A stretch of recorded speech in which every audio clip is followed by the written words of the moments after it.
Kuku Raadios välja öeldud seisukohad ei pea ühtima Kuku Raadio seisukohtadega.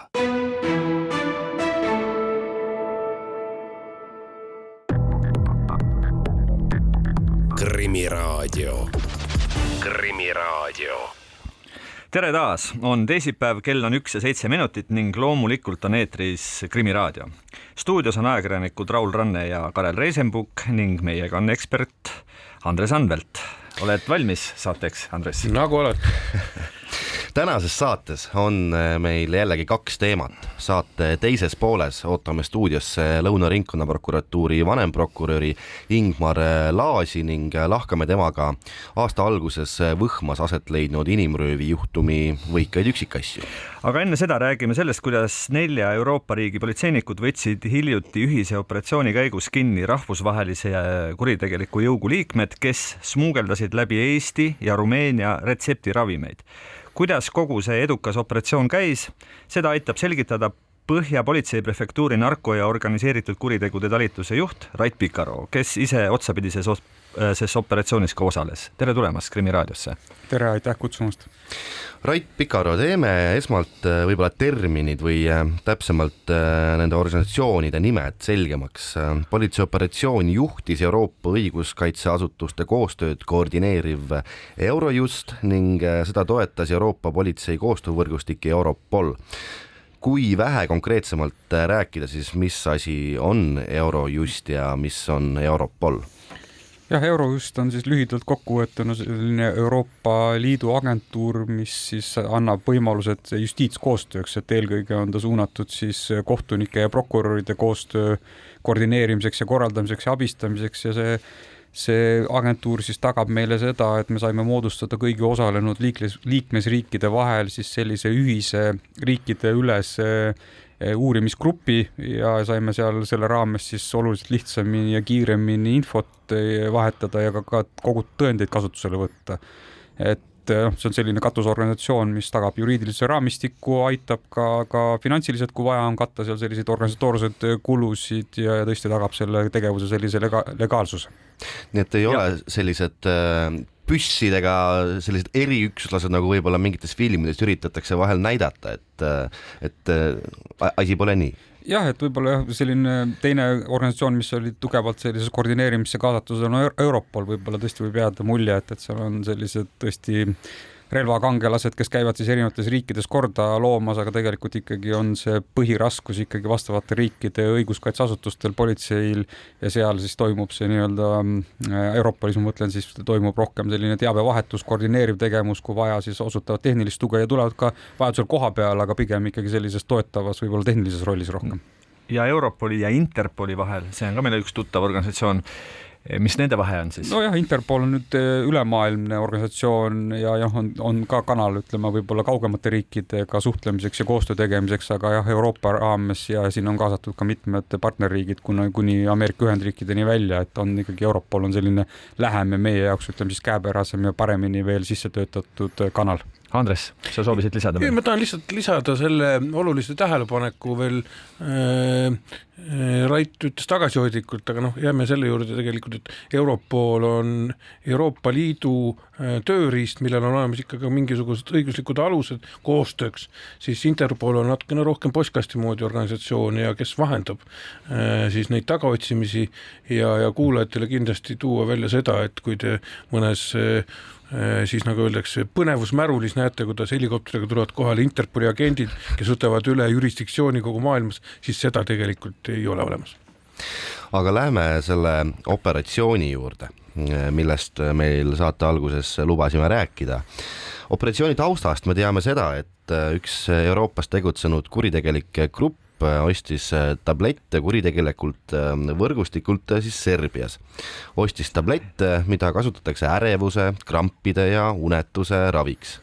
Need peideti siis autoreffidesse ja rõivastesse ning toimetati Rumeeniasse ja Eestisse. Rumeeniast või Eestist viidi tabletid edasi siis Põhjamaadesse, Soomes ja Norras tegutsenud jõuguliikmed müüsid tablette siis tänavatel. No Rait Pikaro lisata ehk pisut värvi ja infot sellesse skeemi juurde.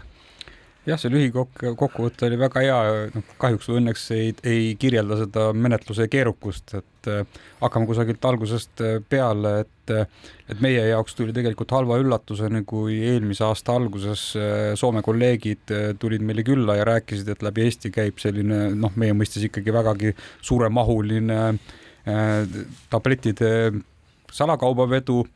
Meie neid, me räägime Xalol tablettidest eelkõige, et oli ka Rivotril ja Xalol nimelised tabletid olid eelkõige ja meie Eesti turul neid märganud ei olnud ja tabamusi ei ole olnud, et nii, et me olime halvas mõttes üllatunud, et me ei olnud teadlikud sellest tegevusest ja väidetavalt oli see selleks ajaks võinud toimuda juba võib-olla paari aasta jooksul.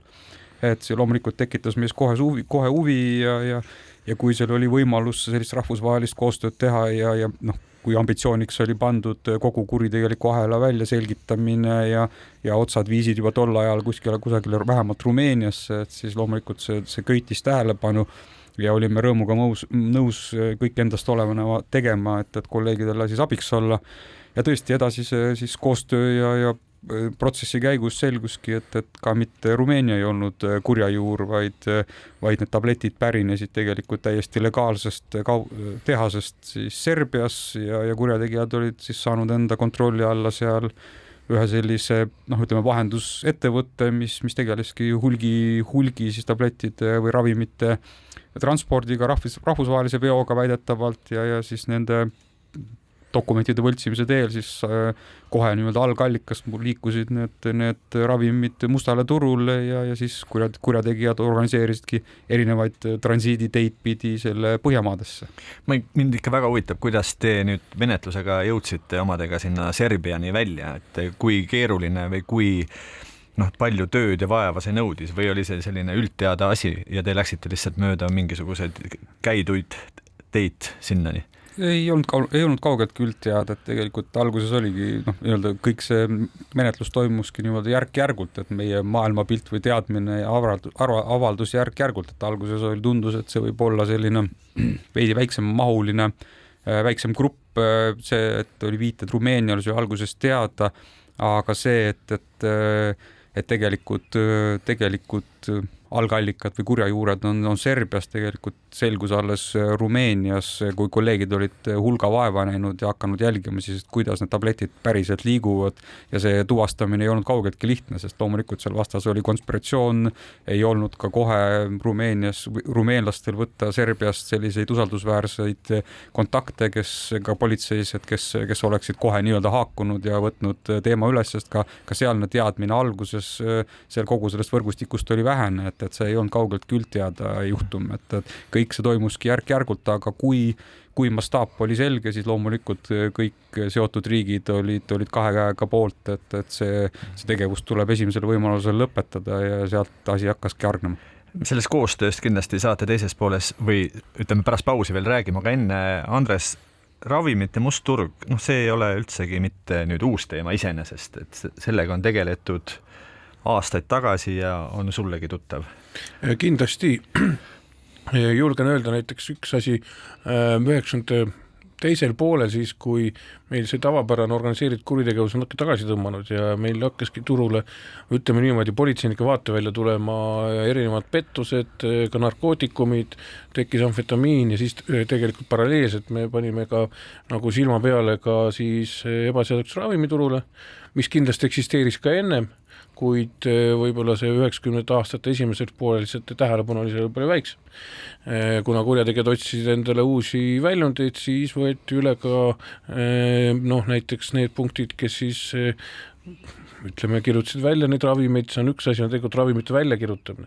Ebaseaduslik turg veel Eestis, ma julgen arvata, et toimis veel siis alles mõned aastad tagasi, kui Venemaaga kaubavahetus oli palju vabam, siis ikkagi näiteks eriti meie idapiirkondades väga palju inimesed kasutasid selliseid ravimid nagu tsitramoonid ja kõik muud teised, mis siinpool piiri on ikka keelatud. Aga lihtsalt ühe asja siia juurde öelda veel kindlasti seda, et rahvusvaheliselt on see ravimi üldse kõik, mis on seotud retseptiravimitega, nende väljakirjutamist salakaubaveoga, siis ma saan aru, et antud juhul Serbia poole pealt oli ju kõige suurem asi, olid, nad tulid ju salakaubana, eks ju.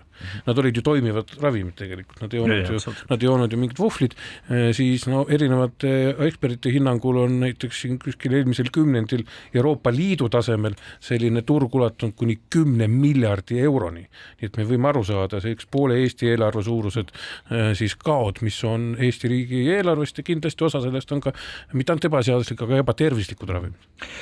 Ma enne pausi veel jõuan küsida, et selle operatsiooni käigus võeti kinni 47 inimest ja konfiskeeriti üle 6 miljoni tableti.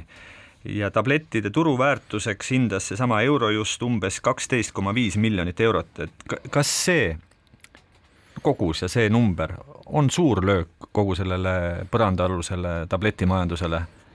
Ma arvan, et on, aga ma arvan, et sellest kogusest ja rahalisest väärtusest veel olulisem on ikkagi see surmahoop sellele kogu võrgustikul ja et me suutsime tegelikult elimineerida siis ahela kõik olulised osad, alates sellest, kes siis nii-öelda mustale turule suunas algallikast need ravimid, kuni siis oluliste levitajateni välja Põhjamaades, et ma arvan, et see on see olulisem saavutus, et see isikute arv näitab jah seda grupi suurust ja mastaapsust, aga tabatud tablettide arv kindlasti nad käitlesid oma kuritegeliku tegevuse jooksul oluliselt suuremal hulgal ja rahaline väärtus, see on alati selline hinnanguline. Aga teeme siin ühe väikese pausi, oleme peagi tagasi. Krimiraadio. Krimiraadio jätkub. Oleme saate esimeses pooles rääkimas erinevate riikide edukast ühisest politseioperatsioonist, mille käigus võeti kinni ligemale 50 põrandaaluse retseptiravimite äriga seotud inimest ning konfiskeeriti üle 6 miljoni salatableti. Operatsiooni üksikasju selgitab Põhjapolitsei prefektuuri narko- ja organiseeritud kuritegude talituse juht Rait Pikaru. Kes olid kogu selle võrgustiku Eesti-poolsed osalised, kes siis need tablette liigutasid? Kas see oli mõni selline organiseeritud jõuk või on siin tegijaks sellised üksikud kuritegelikud kullerid ja sidemehed?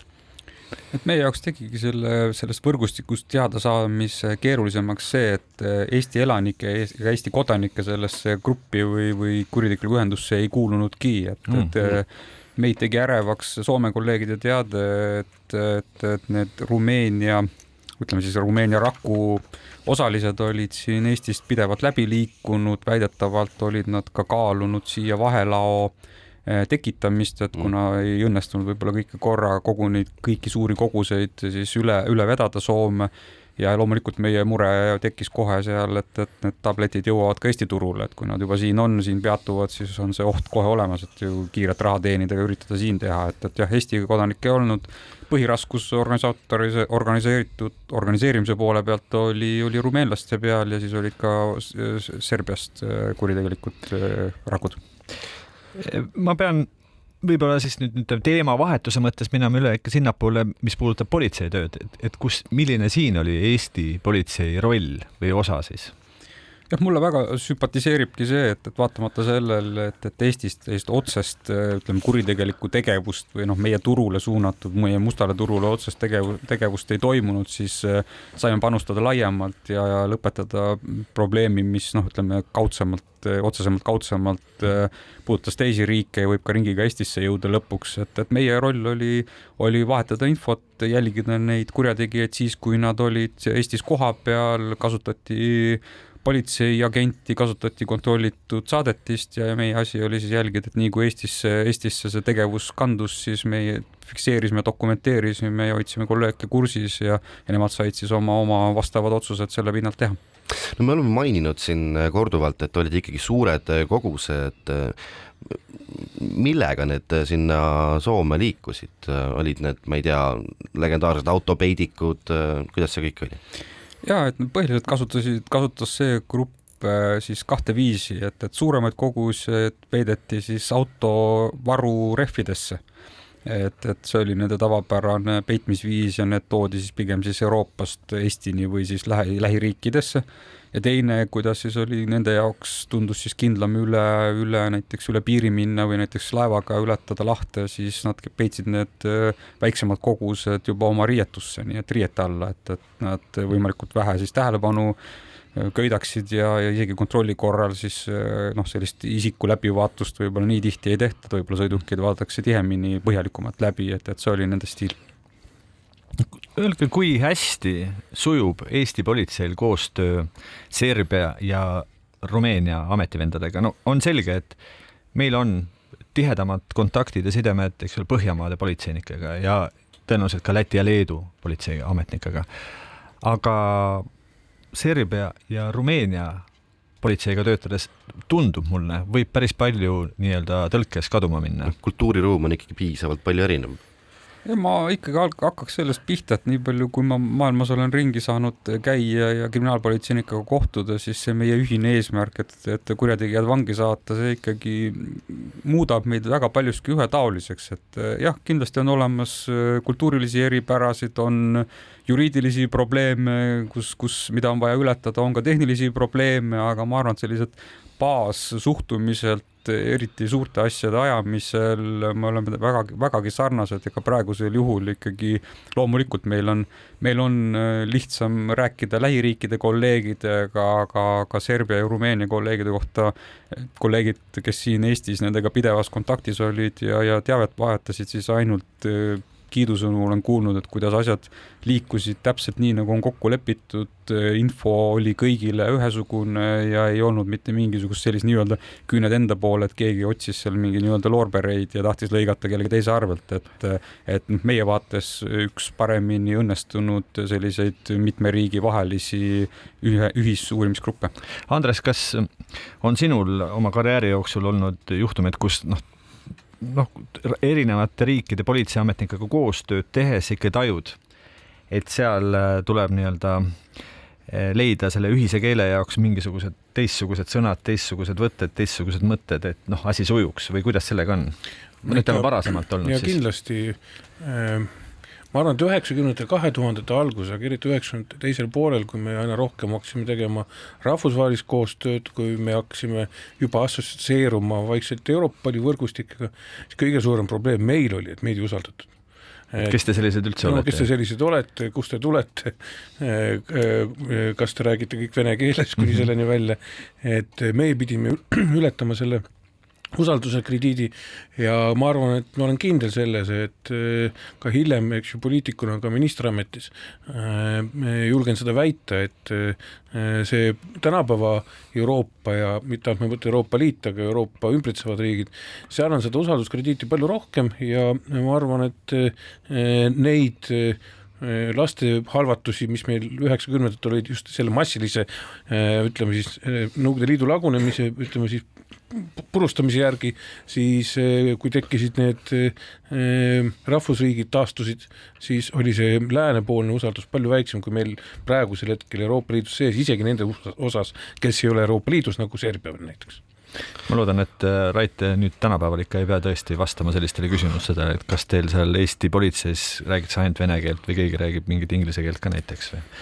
Et ütleme, ei suhtute enam üleolevalt või kuidagi, et ei tea, kes te siin olete sellised? Ei, ma arvan, et tunnetus on küll see, et meie tase on selline, me saame täitsa võrdsena seal lauas istuda, ei ole põhjust häbeneda ei tehnilise võimaluste või kogemuste pärast, et oleme võimelised panustama täiesti võrdsega, aga ma arvangi, et see on tegelikult eelnevate politseipõlvkondade järjepidev töö, et ega sinna lauda tõesti ei saa minna nii-öelda tühja koha pealt ja igasugused sellised rahvusvahelised õnnestumised ikkagi, kolleegid jälgivad ja tunnevad, teavad neid ja sinna tasub panustada. See on üks asi veel, mis lisada kindlasti, mis täitub usaldust, on see, et siin viimaste aastate jooksul, kui me võtame Europoli, siis ma mõtlen mitte need sideohvitserid, keda iga riik sinna saadab, me võtame siis selle põhikoosseisu, kes seal töötab, siis arvestades Eesti väiksust ja eestlaste arvukust nende analüüsi ja teiste laudade taga, siis see näitab seda, et usaldatakse mitte ainult Eesti politseid, aga Eestist tulevaid neid politseinikke või ametnikke, kes töötavad kogu Euroopa jaoks. Ja usaldatakse päris hästi ikka. Usaldatakse päris hästi, ma olen kindel selles. Sellest tabletijärjest veel rääkides, mis meie see põhiteema on ja millele õnnestus siis piiri peale saada, me oleme siin rääkinud, et turuks oleks pidanud olema siis Põhjamaad ja Soome. tekib küsimus, miks just seal, ma ei tea, kui palju on seal seda tausta, et Soome on mingite tabelite järgi maailma kõige õnnelikum riik ja mingite tabelite järgi maailma kõige depressiivsem riik. Vot seda seost ei oskagi hinnata, aga ma pigem lähtuks sellest nii palju, kui me kuritegelikust mõtteviisist teame, et loomulikult nad otsivad kohta, kus teenida kõige suuremat kuritegelikku tulu ja praegu jõudsid nad siis oma siis nii-öelda otsingutega Soome, et ilmselt millegi pärast oli seal siis ütleme siis selline must turg olemas, see nõudlus või vastuvõtlikkus võtta ka need xalolitabletid või mis varasemalt ei pruukinud seal turul väga tuntud olla, võtta vastu ja need nii-öelda ikkagi ütleme siis halvas mõttes massiliselt kasutusse võtta. Et ilmselt see on see loogika, et kus saab kõige rohkem ühe tableti eest hinda küsida ja kindlasti on see küsimus elatustasemes ja tõesti seal mingisugused ma ei tea, kas on nüüd õige sõna öelda, et kultuurilised eripärad, et milliseid aineid, millisel kujul tarvitatakse, et ilmselt kurjategijad selle suutsid siis välja peilida, neil oli olemas siis seal ütleme mingisugune tugibaas, nad suutsid tekitada sinna siis levitamise võrgustiku kuni siis tänava tasemeni välja ja ilmselt sel korral siis selles menetluses juhtusid need halvad asjaolud kokku kõik siis Põhjamaades. Puhas kuritegelik pragmaatika ja ei midagi rohkemat ega vähemat. Me oleme siingi saates rääkinud, et retseptiravimite illegaalne turg ja nende ravimite pruukimine siis eriti on ka Eestis kasvav probleem. Kui te nüüd siin saate lõpus veel pisut kirjeldaksite, et mis olukord siin tegelikult siis valitseb ja kui tõsine probleem ta siin on? Vaieldamatult on tegemist probleemiga, aga seda ei ole vaja kuidagi üle paisutada või proportsioonist välja lasta, et vaieldamatult on probleemi ulatus suurendanud see, et uimasti levitamine, sealhulgas ka siis retseptiravimite ebaseaduslik levitamine on paljuski kolinud sotsiaalmeediasse või kiirsuhtlusäppidesse, eriti kui me räägime noortele suunatud narkoäärist, et see kindlasti on kurjategijatele avanud nii-öelda siis suurema turu, suurema võimaluse siis ütleme niimoodi kliendibaasi kasvatamiseks, aga jällegi, kui me vaatame retseptiravimeid, siis ütleme Eestis top 3 ebaseaduslikult tarvitatavate uimastite hulka nad ei kuulu, et siin on veel mitmed ained ees, mida tarvitatakse ja levitatakse enam, et ta on selline kahepoolne, kindlasti on see probleem, millega tuleb tegeleda, kindlasti tuleb eriti noortele rääkida, et eneseravimine näiteks tänavalt ostetud tabletiga kindlasti ei ole kohane tegevus, et meil on olemas meditsiinisüsteem, arstid, kes hindavad iga inimese konkreetseid sümptomeid ja me peame lihtsalt sellega tööd tegema, et ikkagi seda nõudlust vähendama ja vähemalt seda vältima, et noored pöörduvad liiga kergelt siis mustale turule retseptiravimeid otsima, arvates, et kuna nad on sellisel kujul, et justkui nad on kuskilt tehasest tulnud, siis nii kui see ütleme, ametlik ahel katkeb, siis nende tablettidega tehakse mida iganes, et oma kuritegeliku tulu suurendada, et mida nad tegelikult sisaldavad, kes neid kuidas on käidelnud, on täiesti teadmata, et ma arvan, et seda kipuvad eriti noored alahindama seal ohtudes. Ma saan aru, et kui praegusel puhul me rääkisime, et siin nüüd oli tehtud või püsti pandud selline kiirmagistral Rumeenia ja Soome vahel või Põhjamaade vahel nii, et Eestit ainult läbis ja siia midagi ei pudenenud, siis tegelikult see ei ole mingi küsimus ka korraldada asjad nii, et selle tee pealt siis tehakse väike paus ka siin, et üht-teist siingi levitada ja see on ainult nii-öelda asjade korraldamise küsimus. Ja tavaliselt on see ikkagi asja loogiline käik, et kui sul tekib mingisugune tõrgeahelas, ütleme näiteks Soomes oleks tõrge tekkinud ja vaheladu on Eestis, siis on täiesti kuritegelik loogika, et hakkame siin turgu kasvatama, hakkame siin levitama, vaatame, kuidas läheb, et ma arvan, et see on meie vaates vägagi reaalne ära hoitud kahju ja oht meie inimestel. Põhjapolitsei prefektuuri narko- ja organiseeritud kuritegude talituse juht Rait Pikaro, aitäh täna tulemast ja sellest operatsioonist ja tabletiärist rääkimast. Meie aga läheme siin nüüd väikesele pausile. Krimiraadio. Tere tulemast tagasi. Stuudios on jätkuvalt Raul Ranne ja Karel Reisenbuk, aga teema on uus. Nagu lubasime, räägime täna ka aasta alguses Võhmas toimunud inimröövi juhtumi üksikasjadest. Kuna uurimine on lõppenud, Viljandi maakohus on otsuse teinud, saab sellest loost ehk rääkida rohkem. Ja selleks oleme stuudiosse kutsunud Lõuna ringkonnaprokuratuuri vanemprokuröri Ingmar Laasi. Tere tulemast Krimiraadiosse. Tervist! no aga alustagem siis konkreetselt. Süüdistuse järgi võtsid Kristel Breis, Raimo Männik, Veiko Org ja Artur Tamm ehk 3 meest ja 1 naine tänavu jaanuaris Põhja-Sakala vallas Võhmas vägivaldselt ja tapmisega ähvardades endaga kaasa 41-aastase mehe. Mis sel õhtul Võhmas edasi toimus? See lugu iseenesest algas võib-olla isegi natukene varem, et tegelikult süüdistusest on ka näha, et 2 vägivallaepisoodi seal näiteks Raimo Männikul on ka varasemast suvest, ehk siis seal mitmel osapoolel siin kriminaalasjas oli varasem kokkupuude siis meie jaanuarikuise kannatanuga, ehk siis neil tegelikult mulle vähemalt tundub, et neil tekkis, nad nägid teda küll juhuslikult, aga siis neil tekkis ikkagi idee, et võiks talle siis mingil kujul kas õpetust anda või vähemalt rääkida. No kindlasti see, mis edasi juhtus, läks natuke rohkem käest ära, kui nad, ma arvan, et planeerisid. Aga see kujunes siis välja selliselt, et 20. jaanuari õhtul nad nägid meie kannatanud ja nad küll ise räägivad selliselt, et nad tahtsid temaga alguses rääkima minna, kuid see üsna peatselt lõppes juba nii-öelda kehalise väärkohtlemisega, et nad hakkasid teda peksma.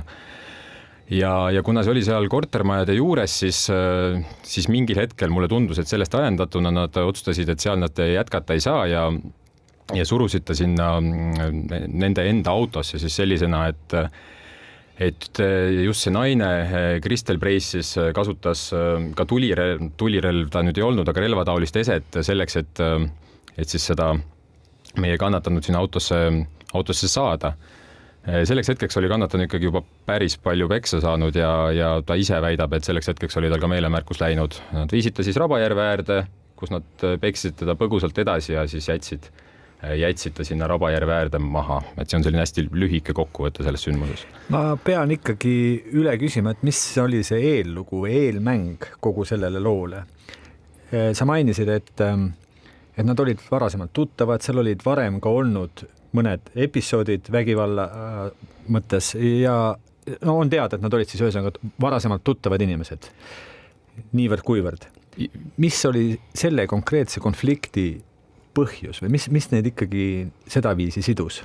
Mulle tundus, et seda konkreetset konflikti mingisugune konkreetne sündmus ei ajendanudki, et nad ise on ka maininud, et üks põhjus oligi see sama suvine sündmus, kus ka meie selle kriminaalasja kannatanu seal kohalikus oli ta vist kohvik või selline söögikoht ka lõpuks peksa sai, et lihtsalt erinevad osapooled said seal sellest sündmusest erinevalt aru, et toonane lugu oli umbes selline, et meie kannatanu sai justkui peksa, mille peale ta lõpuks võttis välja noa.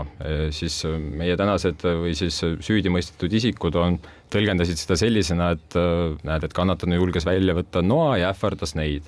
Ehk siis sellised sõnelused ja sellised erinevad ilmselt ka vägivallaga lõppevaid konflikte on nende osapoolte vahel rohkem olnud, et see ei ole selline lugu, kus on ainult üks inimene 4 inimese vastu, vaid sellel ka nii-öelda kannatanul on oma seltskond, kellega siis see meie süüdistatavate seltskond on varem ka põrkunud. Et aga selliseid konkreetseid kriminaalasju või midagi varasemast, mida ma välja tuua saan, et seda ma öelda ei saa, et seal midagi sellist oleks. Ma ühe asja veel täpsustaks üle, et kui ma nüüd õieti mäletan meediast, siis too kannatanu on ise ka politseile tuttav isik, varem vanglas karistus kandnud ja ühesõnaga mitte ka niisama juhuslik inimene. Ja see kannatanu kindlasti selline musternäidis ja musterinimene ei ole, et tal on tõesti neid kriminaalkaristusi olnud ka päris mitmeid.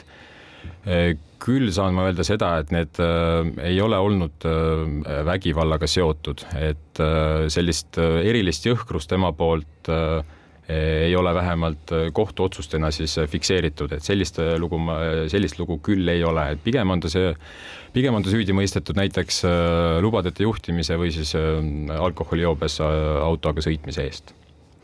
Ühesõnaga tegemist oli ikkagi, nagu ma aru saan, Võhmas tuttavate inimestega probleeme oli olnud ka varem. No selle loo puhul olete te rõhutanud, et nii jõhker vägivalla kasutamine on Eestis pigem harukordne ja siinkohal tuleb teiega nõustuda. Tol jaanuaripäeval peksti kambakesti oimetuks, ähvardati tappa, sihiti relvataolise esemega, ohver võeti tema enda Mercedese tagaistmal Võhmast mitte kaugel asuva järve äärde, seal peksmine jätkus, muuhulgas oli abiks ka, ma saan aru, teleskoopnui. Kui lisada, et mingil hetkel oli ohver koormarihmaga jalgupidi autole järele seotud ja teda plaaniti mööda järve jääd lohistada. Kas see inimene sooviti tappa? Ma arvan, et ei soovitud tappa.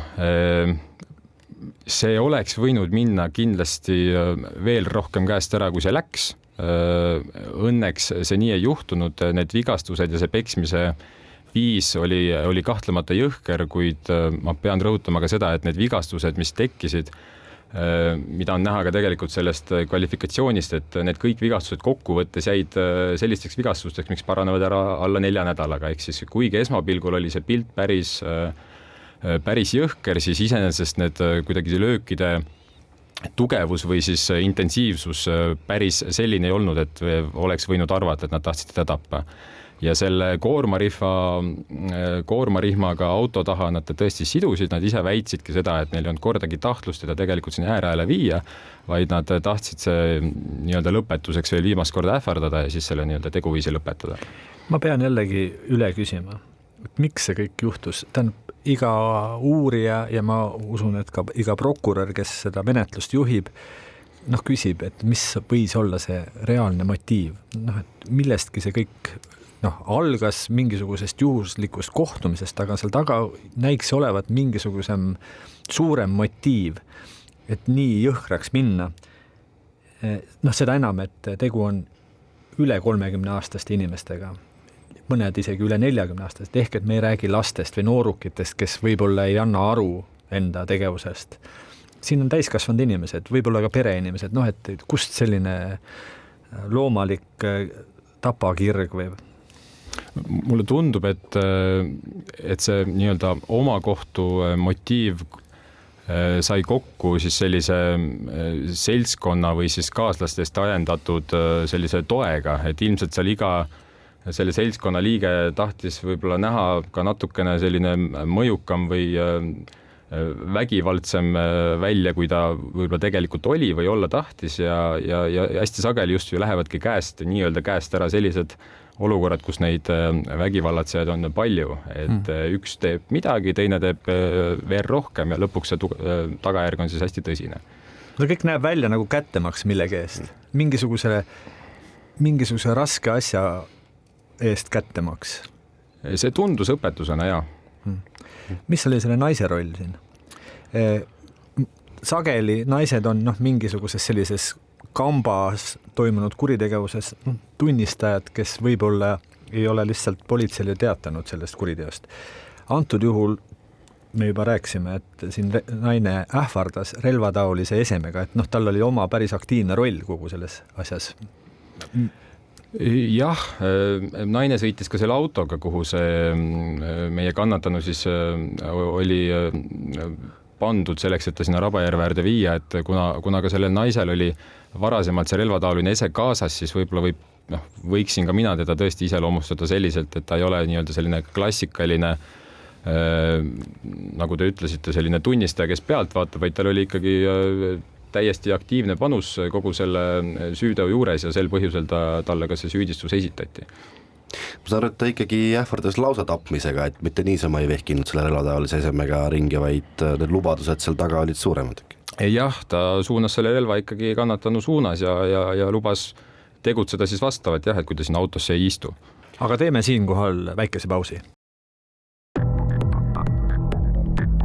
Krimiraadio. Krimiraadio jätkub. Stuudios on ajakirjanikud Raul Ranne ja Karel Reisenbuk ning meiega on ka Lõuna ringkonnaprokuratuuri vanemprokurör Ingmar Laas ning räägime tänavuse aasta alguses, võiks öelda, et ühiskonda vapustanud vägivaldse inimröövi tagamaadest.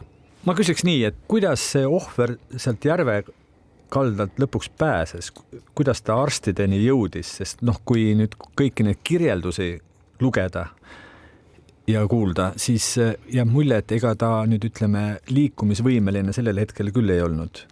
mis kombel ta ikkagi lõpuks kuskilt, ma saan aru, et Rabajärve kaldalt nagu ikkagi arstide hoole alla jõudis nii hästi, et jäi ellu ja suudeti päästa? Jah, et kuna see vägivald algas kortermajade juures, siis seda esialgset vägivalda nägi pealt üks tunnistaja, kes siis mulle tundub, et kas pooljuhuse tahtel või ta teadis, et mingil põhjusel just sinna Rabajärve äärde minnakse, igal juhul otsustas ta ka sinna Rabajärve äärde minna, et meie kriminaalasjas oli ta siis tunnistaja, et tema oli seal kohapeal ja nägi seda kõike, palus, et see vägivald oleks võimalikult väike, korduvalt palus, et see tegevus lõpetatakse ja hiljem oli siis ka tema see, kes selle kiirabi kutsus. Politsei pidas selle neliku kinni 5 päeva pärast seda järveäärset peksmist. Miks nii hilja? Seal, nagu sa just mainisid, oli nii pealtnägija kui ka tunnistaja. Tegelikult need 2 kahtlustatavat peeti kinni natukene varem. Nad peeti esimest korda kinni juba, mulle tundub, et sisuliselt kohe pärast selle kuriteo toimepanemist, aga siis nad politsei poolt vabastati. Kuidas tegelikult mina üldse Tartu nii-öelda vägivalla kuritegudega mitte tegeleva prokurörina ja selle menetluseni jõudsin, oligi nii, et mina tegelen siis Lõuna piirkonnas Maksu- ja Tolliameti narkokuritegudega ja me kogusime parasjagu tõendeid ühe sellise menetluse kohta, mis ka Võhmat käsitles, nimelt oli meie kuriteo või kriminaalasja nii-öelda esemeks see, et Võhma linnas siis tarbitakse ja müüakse suurtes kogustes narkootilist ainet GBL. Ja meie siis tõendipagasis mingi hetk, see oligi siis umbes seal 3-4 päeva hiljem jõudis ka see vägivalla sündmus. Et me saimegi aru sellest, et see sündmus on väga tõsine ja meil oli mingil kujul selline mõttekoht või selline väikene eetiline dilemma, et kas me siis kogume tollel hetkel veel salaja edasi tõendeid selle suhteliselt olulise narkokuriteo kohta või siis me tõkestame selle edasise vägivallakuritegude toimepanemise ja me otsustasime siis selle kasuks, et need isikud tuleb siis selle vägivallakuriteo toimepanemisest vahi alla võtta. No narkoainetest rääkides, siis nagu te mainisite, teie prokurörina jälgitasite seda teemat ja jõudsite siis Võhmasse, kuna seal müüakse ja tarvitatakse suurtes kogustes ainet nimega GBL, et sisuliselt on tegemist GHB lähteainega. Nii. Nüüd ühe siis selle aktiivse peksja autost leitigi ju ütleme vägagi suured kogused narkoained, 83 grammi kokaiini, umbes 200 grammi just nimelt seda GHB lähteainet. Millele see osutab? Kas ta oli ise võimas tarvitaja seal või on ta ikkagi ka narkokaupleja või diiler? Kui me vaatame kõiki neid kahtlustatavaid vist peale ühe, siis kõigi nende juurest leiti kinnipidamisel kas siis narkootilist ainet ei jääke või siis konkreetselt narkootilist ainet kas või väikses koguses. Et mis puudutab seda kokaiini, siis sellele küsimusele ma ei oska liiga hästi vastata, et kas tal oli siis plaanis see narkootiline aine edasi müüa või ise tarbida, küll aga kindlasti tarbiti tol hetkel Võhma linnas tõesti väga palju just seda GBL-i, et see oli selline hästi tavaline, see on suhteliselt odav narkootiline aine, mis muidugi tervisele mõjub täiesti laastavalt, et aga kindlasti võis ka just see GBL olla põhjus, miks see võib-olla siis see vägivald nõndaviisi käest ära läks. Muide, milline selle narkouurimise seis on? Kas see, et tuli hakata tegelema hoopis selle peksmise looga kuidagi, ma ei tea, ka rikkus natuke ära selle asja teie jaoks? See konkreetne menetlus on veel eeluurimise faasis. Kas see rikkus midagi ära või ei rikkunud? Ma ei oska hetkel võib-olla seda seisukohta võtta. Ma usun, et ta kokkuvõttes võib-olla midagi liiga halba ei teinud, et aga kahtlemata pidime siis hästi kiiresti otsustama, et mis me selle menetlusega edasi teeme. Räägime karistustest. See vägivallatsenud nelik mõisteti kokkuleppe menetluses süüdi ja ma saan aru, et sellisel puhul ongi pisut leebemad karistused. Ent nüüd kuulates ka täna teie juttu, lugedes süüdistuse kokkuvõtted, see kõik tundub ikkagi väga leebe, et need karistused olid leebed. Seal ma saan aru, et 2 inimest said küll reaalsed aastad vanglakaristust, aga aga mitte liiga palju. Et kirjeldage, miks just sellised karistused ja mis seal siis need mõjutas siis otsust? Jah, et mina ei oleks nõus, et need karistused just nüüd liiga leebed said, et mulle tundub, et seal ühele süüdistatavale mõistetud karistus kogumis 5,5 aastat reaalset vangistust ja teisele 4 aastat reaalset vangistust on minu hinnangul sellised karistused, mis võiksid ikkagi teatavat mõju avaldada, et mis puudutab siis nendesse süüdistatavatesse, keda reaalselt vangi ei mõistetud, siis nende selline teopanus ikkagi oligi oluliselt väiksem ja ka nende taust oli oluliselt puhtam, et tegemist oligi varasemalt karistamata inimestega. Et sel põhjusel need karistused kokkulepetes tõesti, kokkuleppemenetluses on igal osapoolel õigus ja võib-olla isegi kohustus oma seisukoht selle karistuse üle anda, et aga mulle prokurörina tundusid need karistused õiglased ja nii leidis ka kohus, kes siis need kokkulepped kinnitas. Miks ma sellele leebele karistusele osutan, et kui ikkagi seal on ka nii-öelda teemasse põimuvad ka narkoained, mille eest meil Eestis antakse üldiselt ikkagi päris rangeid karistusi, siis see tundus leebe. Ja ühel puhul ju muutus vangla-aastate number suuremaks tänu sellele, et tal oli all tingimisi karistused, ehk et seal varasem karistus liideti lihtsalt peale, et ja siis sai see 5,5 aastat. Muidu ta oleks jäänud ju kuskile 3 aasta peale, kui ma nüüd õieti mäletan. Jah, et iseenesest narkosüüdistuse sellele vägivallale lisaks sai ju sellest 4 liikmest ainult 1 ja temal ei olnud ka ühtegi sellist kehtiv karistus küll oli, aga tal ei olnud katseaega. Ehk mulle tundub, et olukorras, kus katseaega ei ole, 4 aastat vangistust täidab ära selle eesmärgi üsna kenasti, mis võiks hoida siis tulevikus ära selle, et isik jätkaks kuritegude toimepanemist. Mulle tundub, et see mõju on täitsa suur. Mis on sellest ohvrist saanud? Kas see teadmine teil ka täna veel olemas on? On ta elus? Küsime nii. Kindlasti on ta elus. Mis tast saanud on täpsemalt liiga hästi ei tea. Nagu ma ennist ütlesin, siis need vigastused nõnda tõsised ei olnud, et nende paranemine oleks võtnud aega kauem kui kuu. Seega ma loodan, et ta läheb hästi. Lõpetuseks tahaks ühe üldistuse teha või küsida niisuguse üldistava küsimuse, et mis on selle loo nagu moraal, et kas tulebki välja, et depressiivsetes Eesti väikelinnades, nagu on ka lauldud, toimuvad ikka hirmsad asjad ja Võhma on siin ikka silmapaistev linnake? Mulle tundub, et loo moraal on see, et me peaksime rohkem usaldama politseid ja vähem võtma siis asju nii-öelda enda kätesse oma kohtu näol, et nagu siit asjast on ka näha, siis kohe, kui tõsine kuritegu toime on pandud, siis tegelikult politsei tegutseb väga kiirelt, väga konkreetselt ja tulemus on minu hinnangul väga hea, et kui aga hakata neid olukordi või neid tülisid kuidagi omakeskis lahendama, siis varem või hiljem läheb see olukord käest ära ja need tagajärjed on sellised, mida mitte keegi ei taha. Mina küsiks omalt poolt veel lõpetuseks sellise küsimuse, et kuivõrd on olnud sinu ampluaa siiamaani narkootikumid ja narkokuritegevus, siis millise kogemuse andis sulle see vägivallakuriteo uurimine ja see kohtust läbi menetlemine? Vägivallakuriteod on kahtlemata hoopis teistsugusemad kui narkokuriteod, kuna aga see menetlus lahendati kokkuleppemenetlus, siis võib-olla sellist päris tõelist vägivalla kuriteo menetlust kohtus ma ju tegelikult ei näinud, et vägivallakuritegude puhul on just hästi oluline selliste erinevate osapoolte ütlused, et hetkel kokkuleppemenetluses me lähtusime toimiku materjalidest ja me ei jõudnudki sinna faasi, kus iga osapool oleks saanud siis kohtus oma seisukoha ka välja öelda. Lõuna ringkonna prokuratuuri vanemprokurör Ingmar Laas, me täname teid saatesse tulemast sellega on tänane Krimiraadio lõppenud. Rääkisime rahvusvahelisest politseioperatsioonist, mille käigus raputati tõsiselt retseptiravimite salaturgu.